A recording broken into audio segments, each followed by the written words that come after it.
방송을 진행을 하고 있는데 그걸 또 앞장서 이끌고 계시는데 우리 박도 목사님 나오실 때 여러분들 크게 아멘을 하나 주시기 바랍니다.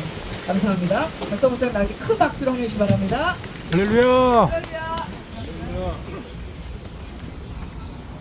네, 감사합니다. 우선 제목을 하나 말씀드리겠습니다. 오늘 설교 제목은 그 잃어버린 이름들 하늘이 기억하십니다. 성경은 시편 56편 8절을 읽어드리겠습니다.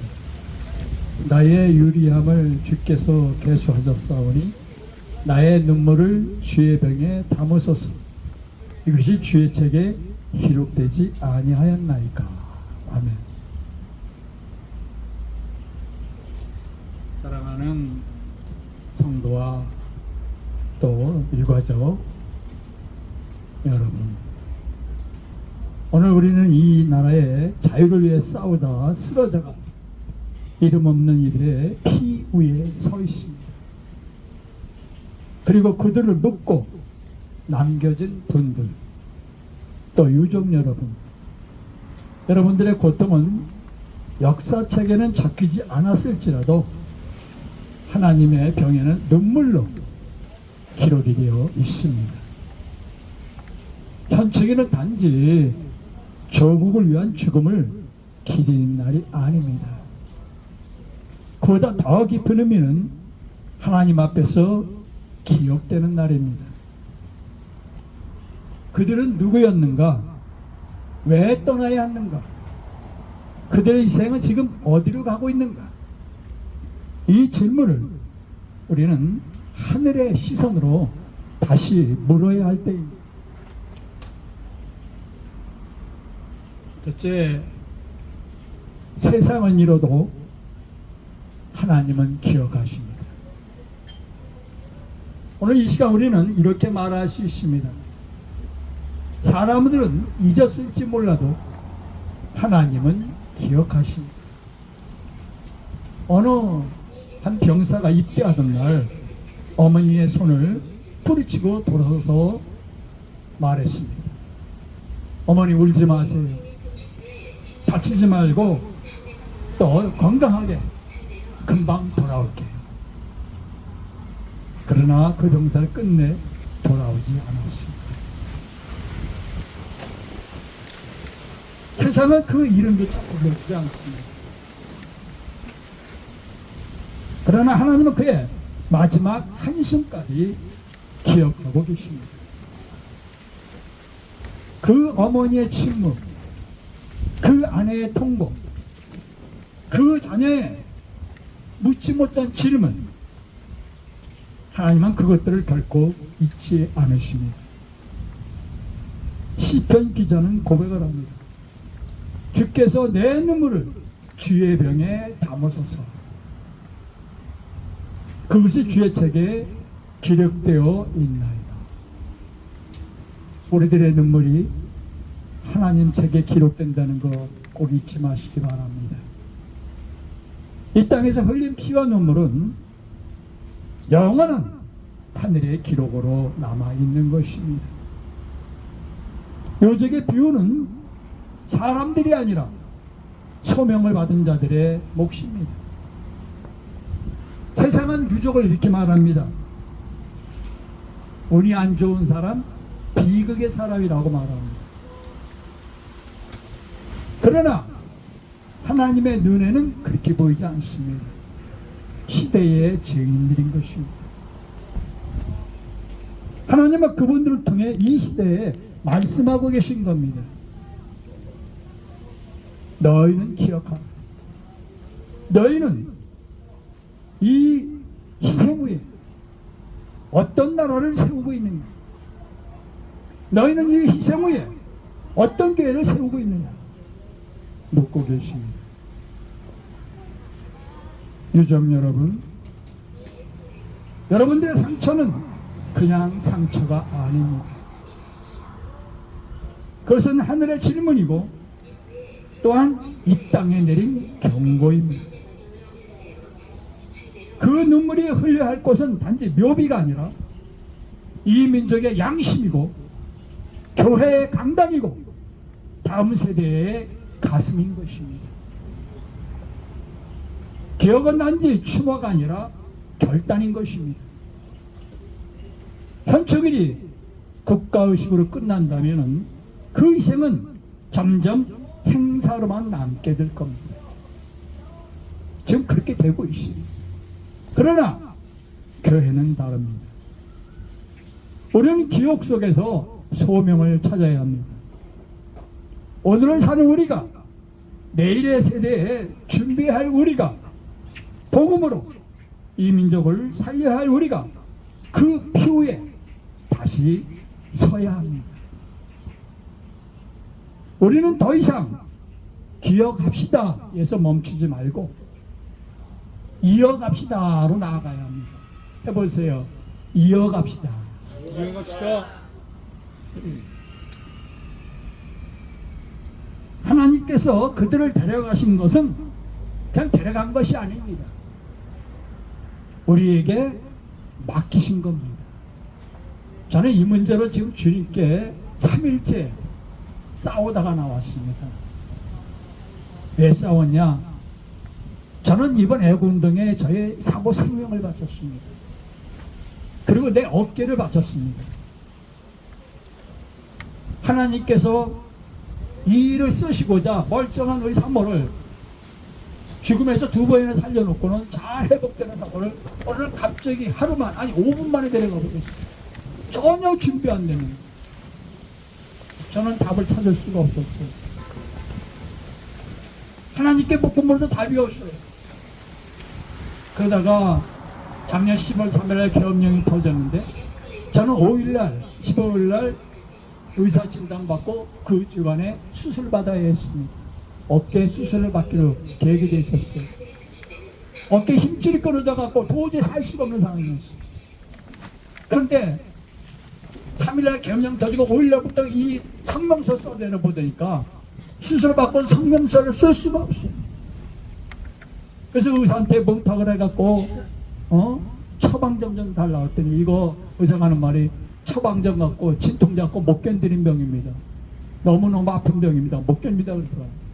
수술 받으시라고. 그래도 이를 하물고 특별히 처방 좀 해달라고.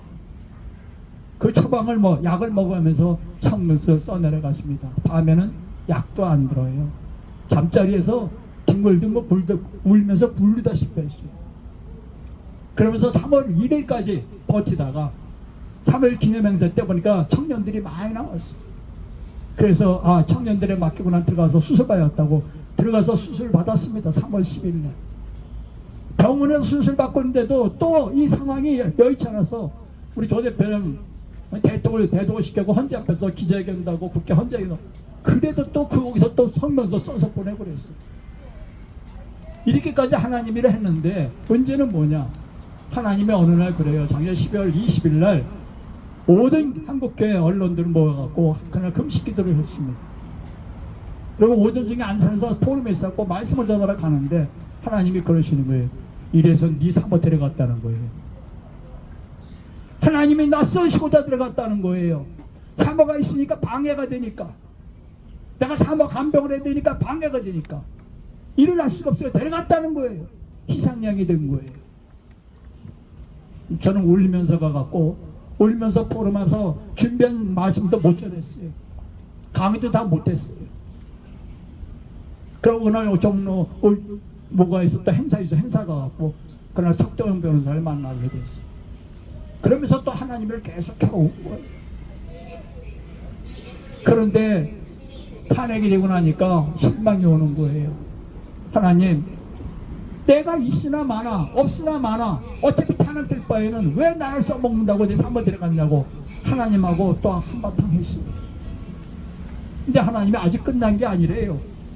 그래서 일어나 물고 오늘까지 왔는데 알다시피 4일날 새벽에 이미 기울어졌잖아요. 근데 그 이전에 알고 있었어요. 저는 이미 이렇게 될 거를 예측을 하고 있었어요. 왜? 수호씨 먼저 얘기했어요.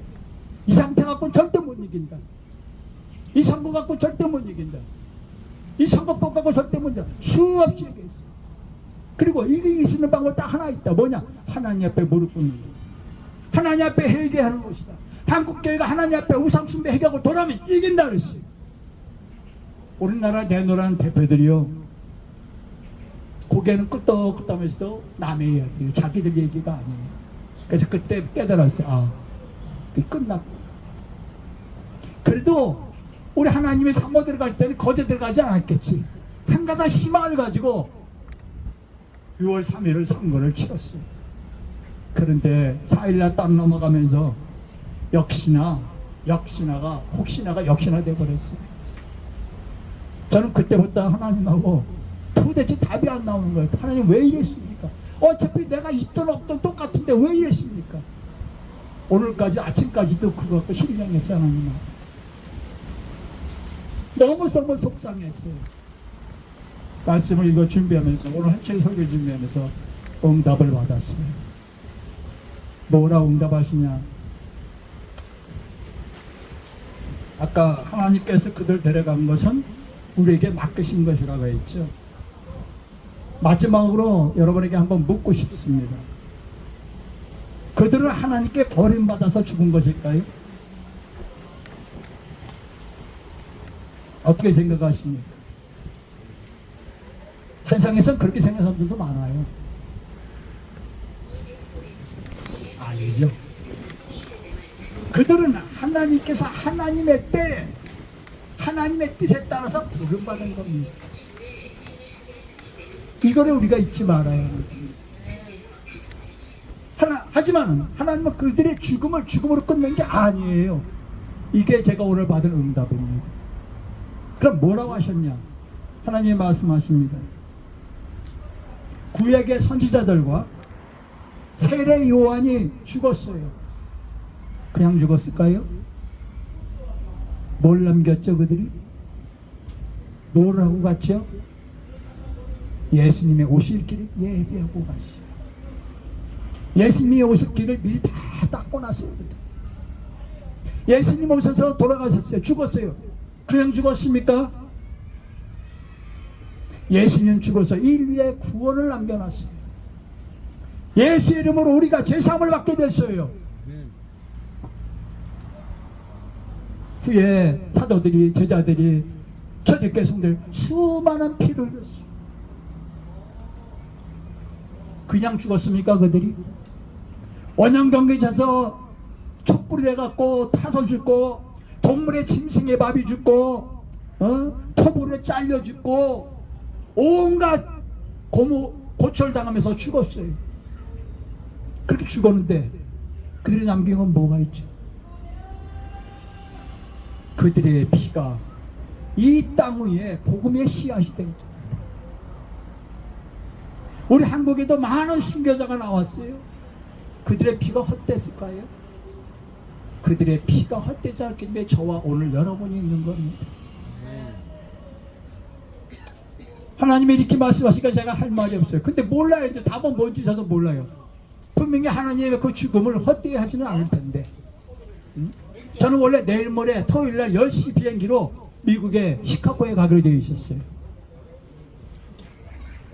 그래갖고 시카고에 가서 거기서 저희 학교에도 일 봐야 되고, 또 이달 며칠 있으면 10일날 우리가 미국에 있는 아들 생일이에요. 생일 장가직 때리고 멋있는 식사도 할 계획도 있었고, 또 시애틀에 가서 어떤 목사님 만나서 또 해외 여러 가지 계획을 잡고 떠나려고 다 준비되어 있어요. 티켓팅하고 좌석번호까지 다 따놓고 있었어요.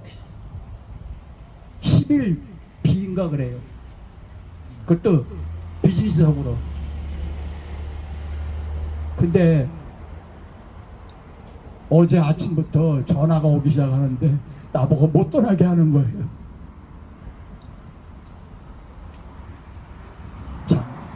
떠나는, 좀 나가서 머리 좀 식히고 돌아오려고 했는데 그것도 내 마음대로 안 돼요. 자, 이제 남겨진 우리에게 하나님이 질문합니다. 너는 그들의 피 위에 어떤 교회를 세울 것이냐? 이걸 우리가 답해야 할 겁니다. 너는 그 눈물 위에 어떤 나라를 세울 것이냐. 저는 얼마나 많이 울었는지 몰라요. 이 일을 하면서 멀쩡한 내 사물을 들어가는 하나님이 원망하기스럽기도 했고 안타깝기도 했고 속상해서 상해서 또 아파서 통증이 와서 정말 얼마나 울면서 이 싸움을 했는지 몰라요. 그러면서도 보니까 성명서를 20번 발표했더라고요. 말이 그렇죠. 한 번 성명서 발표하기보다 머리가 10개 이상은 빠졌을 거예요. 쉬운 얘기로 하면.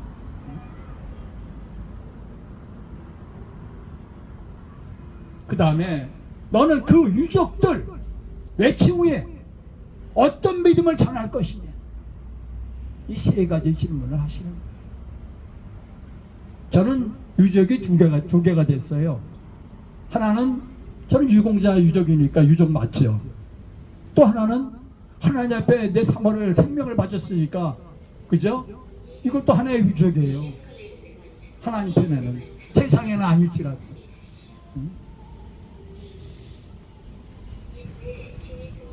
하나님은 이 죽음을 통해서 사명을 일으키기를 원하십니다. 이제 우리는 그 증인이 되어야 할 때인 것입니다. 기도로 마무리하겠습니다. 하나님 아버지, 우리가 너무 쉽게 잊었고 너무 쉽게 침묵했음을 고백합니다. 그러나 이제는 외면하지 않겠습니다.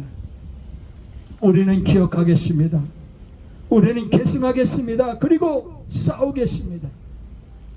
진리로, 기도로, 복음으로, 그리고 언젠가 거룩하신 당신 앞에 설 때에 이 땅의 피와 눈물이 헛되지 않았음을 당당히 고백할 수 있도록 축복하여 주옵소서.